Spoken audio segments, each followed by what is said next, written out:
Union budget 2022 से ही 22 बड़ी उम्मीदें लोग लगाए बैठे हैं। यहाँ हम स्टेप बाय स्टेप आपको बताएंगे कि 22 उम्मीदें क्या है इस बजट से। देश का आम बजट 1 फरवरी से स्टार्ट पेश किया जाएगा। केंद्रीय वित्त मंत्री निर्मला सीतारमण अपने चौथा बजट देश के सामने रखेंगे। यह मोदी सरकार का 10वां बजट होगा और निर्मला सीतारमण का चौथा बजट होगा। बीते वित्त वर्ष में बजट में टैक्स स्लैब में कोई बदलाव नहीं किया गया था। ऐसे में इस बार उम्मीद है कि सरकार कोई बड़ी घोषणा कर सकती है। इसके अलावा बात करें तो स्वास्थ्य, इंफ्रास्ट्रक्चर, रियल एस्टेट, रक्षा, हॉस्पिटलिटी और एमएसएमई सेक्टर समेत अन्य क्षेत्रों के लिए कोरोना के दौर में बड़ी घोषणाएं और राहत पैकेज का ऐलान किया जा सकता है। यहां हम बजट 2022 से जुड़ी 22 उम्मीदें का जिक्र करेंगे जो शायद उनमें से आपका भी हो। अगर इनमें से कुछ भी आपका उम्मीदें है तो प्लीज इस वीडियो के नीचे जरूर कमेंट करें। पहला जो उम्मीदें है हर कोई आंख लगाए टकटकी से देख रहे हैं वो है स्टैंड डिडक्शन की सीमा में इजाफा। जी हां, बजट 2022 में वेतन भोगियों को इस बार बड़ी उम्मीदें है। दरअसल इनके लिए इस समय धारा 16 के तहत स्टैंडर्ड डिडक्शन की रकम 50,000 रुपया निर्धारित है। लंबे समय से इनको बढ़ाकर 1 लाख रुपया करने की मांग की जा रही है। वेतन भोगियों को उम्मीद है कि इसको बढ़ाया जाए। इसे बढ़ाए जाने से वेतन भोगियों को सीधा सीधा लाभ मिल जाएगा। दूसरा बात करें फ्रेंड तो work from home allowance taxes, क्योंकि अभी कोरोना के आने से लोग घर में ही काम कर रहे हैं तो उनको work from home allowance tax छूट दिया जाए। बहुत लोगों का ये उम्मीदें भी लगा हुआ है। कोरोना के चलते ज्यादातर क्षेत्रों के कर्मचारी वर्क फ्रॉम होम कर रहे हैं। ऐसे में इनका इलेक्ट्रिक, इंटरनेट चार्ज, किराया फर्नीचर आदि पर खर्चा बढ़ गया है। Institute of chartered account of India ने भी वर्क फ्रॉम होम के तहत घर से काम करने वालों को अतिरिक्त टैक्स छूट देने का सुझाव दिया था। तो शायद वर्क फ्रॉम होम करने वालों को टैक्स में छूट कुछ न कुछ दिया जाएगा। तीसरा है इंश्योरेंस, मेडिक्लेम और 80C में छूट। जी हाँ, कोरोना के चलते बीते 2 सालों में हेल्थ सेक्टर पर काफी फोकस बढ़ा है। बजट 2022 से उम्मीद है कि लाइफ इंश्योरेंस को इनकम टैक्स एक्ट के संशोधन 80C से बाहर किया जा सकता है और इंश्योरेंस सेक्टर के कोई एक लिमिट बढ़ाया जा सकता है। लाइफ इंश्योरेंस और मेडिक्लेम इंश्योरेंस दोनों नई कैटेगरी के तहत जोड़ा जा सकता है या फिर 80C की लिमिट को ओवरऑल बढ़ाया जा सकता है। ऐसे होने पर लगभग ज्यादातर करदाताओं को बड़ा फायदा होगा। तो लोग इस पे भी टिप्पणी टीका कर रहे हैं। आपका क्या राय है प्लीज इस वीडियो के नीचे कमेंट करके जरूर बताइए। चौथा जो है इंश्योरेंस पर जीएसटी से राहत, इस पे भी लोगों को इसमें भी मैंने बहुत सारा इधर उधर देखा कि लोग कमेंट कर रहे थे इंश्योरेंस से जीएसटी को हटा दिया जाए। बजट में सरकार का ज्यादा जोर देश के करदाताओं पर रहने की संभावना है, क्योंकि पिछले कई बजट में करदाताओं के लिए कोई नई घोषणा नहीं की गई। इस बार के बजट में इंश्योरेंस, मेडिक्लेम प्रीमियम पर लगाने वाले जीएसटी कम करने की उम्मीद भी करदाताओं को है। वित्तीय मंत्रालय के सूत्रों के हवाले से कहा गया कि इस मांग को सरकार की ओर से बजट 2022 में शामिल किया जा सकता है। टाटा कैपिटल में वेल्थ मैनेजमेंट के प्रमुख सौरभ बसु महामारी ने बीमा को बहुत महत्व दिया और हमें उम्मीद है कि सरकार बीमा प्रीमियम पर लगाए जा रहे 18% जीएसटी को कम करेगी ताकि कवर की कुल लागत आबादी के लिए वहनीय बनी। पॉलिसी प्रीमियम पर 5% जीएसटी से अधिक लोगों को बीमा योजना को चुनने के लिए प्रोत्साहन किया जाएगा। इस बार राय व्यक्त करते हुए पाइट हेल्थ सीईओ दर्पण सैनी ने कहा कि सरकार को डिजिटल हेल्थ केयर को किफायती बनाने की जरूरत है। प्रीमियम पर जीएसटी 5% करके स्वास्थ्य बीमा को वहनीय बनाने पर विशेष ध्यान देना एक व्ययहार विकल्प होगा। आगे बता दें, जो पांचवा है, फिटनेस को कर राहत की आस। जी हां, गैर बैंकिंग वित्तीय कंपनी एनबीएफसी और ऑनलाइन कर देने वाली कंपनी फिनटेक को इस साल बजट में कर राहत मिलने की उम्मीद है। कंपनियां का कहना है कि तरलता प्रवाह बढ़ाने के उपाय खुदरा क्षेत्र में काम करने वाली एनबीएफसी के लिए कम लागत वाली फंडिंग के साथ साथ जीएसटी और टीडीएस पर छूट की शुरुआत बजट में होनी चाहिए। फाइनेंस पियर के संस्थापक और सीईओ रोहित गजभिया ने कहा कि फिनटेक क्षेत्र 2021 के लिए एक रोमांचक रहा है, जिसमें उद्योग ने रिकॉर्ड उच्च निवेश आकर्षित किया है।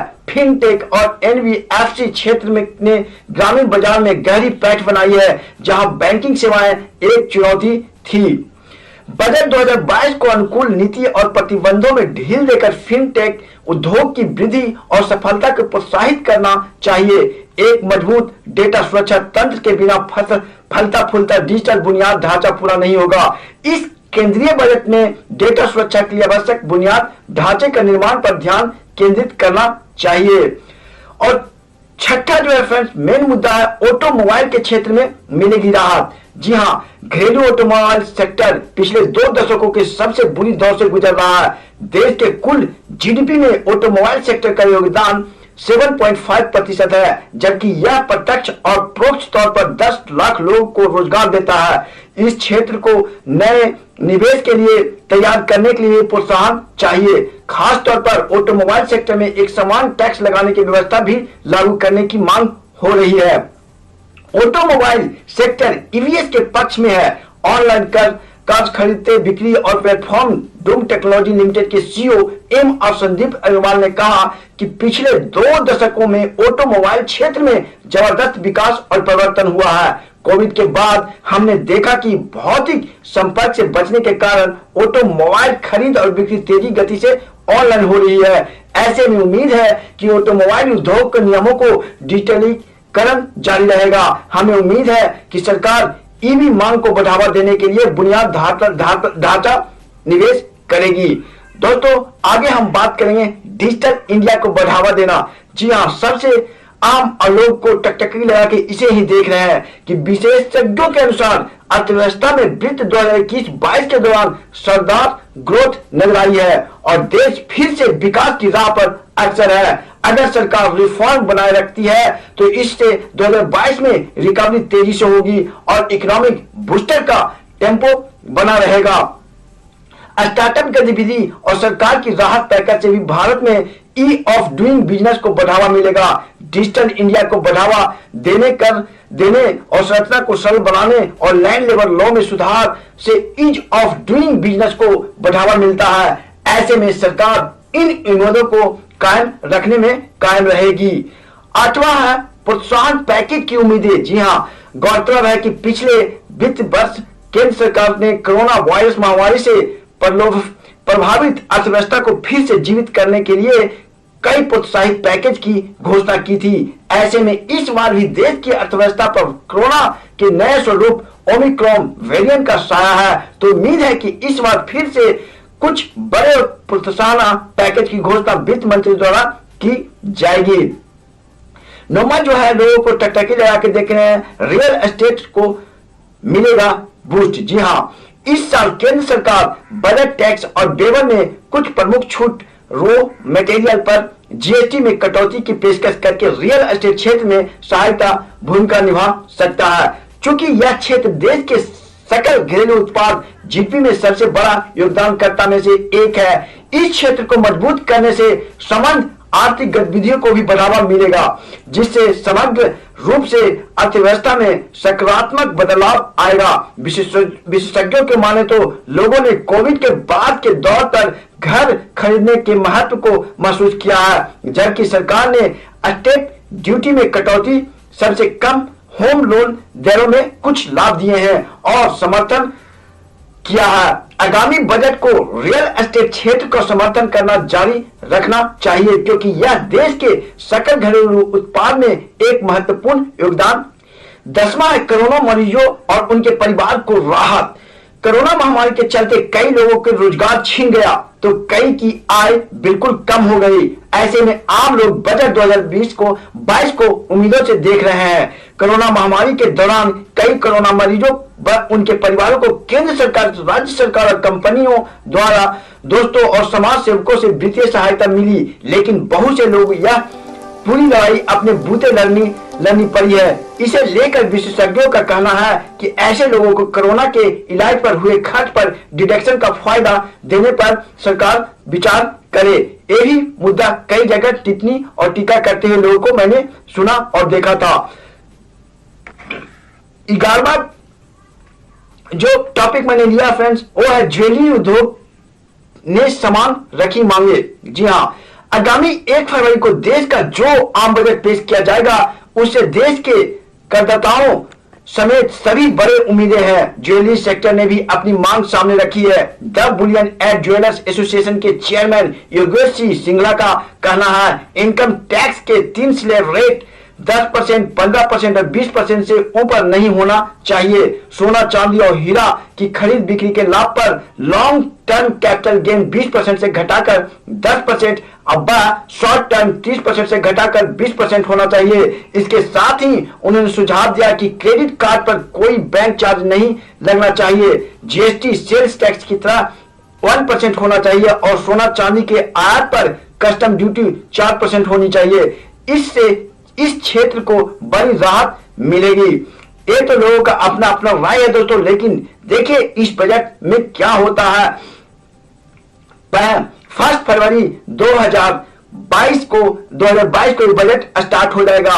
12वां जो टॉपिक मैंने कवर किया है, एमएसएमई को बजट से बड़ी उम्मीदें। जी हाँ, कोरोना से सबसे प्रभावित एमएसएमई सेक्टर की मांग है कि जीएसटी के दरों को इस सेक्टर के लिए उपयुक्त बनाया जाए और इस सेक्टर के लिए टैक्स की दरों को कम किया जाए। उत्पाद में गिरावट, नौकरियां में कमी, राजस्व में कटौती जैसे कई समस्याओं का सामना एमएसईएम सेक्टर को पिछले 2 दशकों में करना पड़ा है। ऐसे में एमएसएमई की सबसे बड़ी मांग है कि गुड्स एंड सर्विसेज टैक्स जैसे जीएसटी की दरों पर एक बार फिर विचार किया जाना चाहिए। हैव नैरो फूड्स के संस्थापक और एमडी ग्राफिक डेविड ने कहा, पिछले 1 साल में भारत सरकार ने अर्थव्यवस्था को पुनर्जीवित करने के लिए कई पहल की। एमएसईएम एक आत्मनिर्भर भारत की नींव प्रदान करते हैं और भारतीय अर्थव्यवस्था का दिल है। यह सुनिश्चित करने के साथ ही एमएसएमई पर्याप्त वित्तीय सहायता मिले। हम यह भी उम्मीद करते हैं कि सरकार घरेलू विनिर्माण को बढ़ावा देने के लिए सुधार लागू करेंगे। ये सारी टॉपिक है।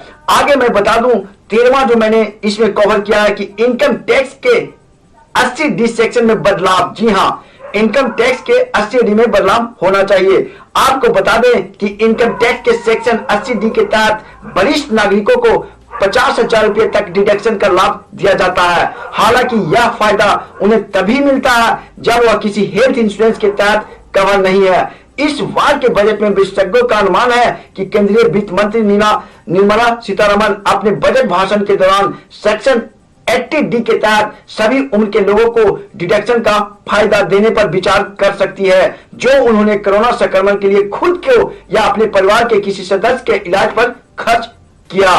अगला पॉइंट मैंने जो कवर किया वो है किफायती घर खरीदने की राहत। जी हाँ, लोन फॉर होम या किफायती घर। सूत्रों का कहना है कि सरकार बजट 2022 में अफोर्डेबल हाउसिंग के तहत पहली बार घर खरीदने वालों को ब्याज पर मिलने वाली 1.5 लाख रुपए तक की अतिरिक्त छूट को 1 साल के लिए बढ़ा सकती है। बता दें कि सेक्शन 80 EEA के तहत 45 लाख रुपए तक के मकान पर 1.5 लाख रुपए की होम लोन के ब्याज चुकाने पर अतिरिक्त छूट मिलती है। ये इसे 1 साल तक और बढ़ा देगी।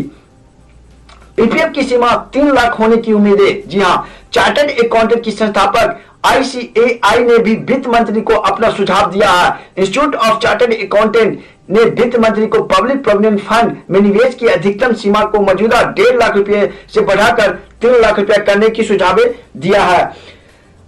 ICAI के मुताबिक पीपीएफ में निवेश की सीमा को बढ़ाने में जीडीपी घरेलू सेविंग को हिस्सेदारी बढ़ाने की मदद मिलेगी।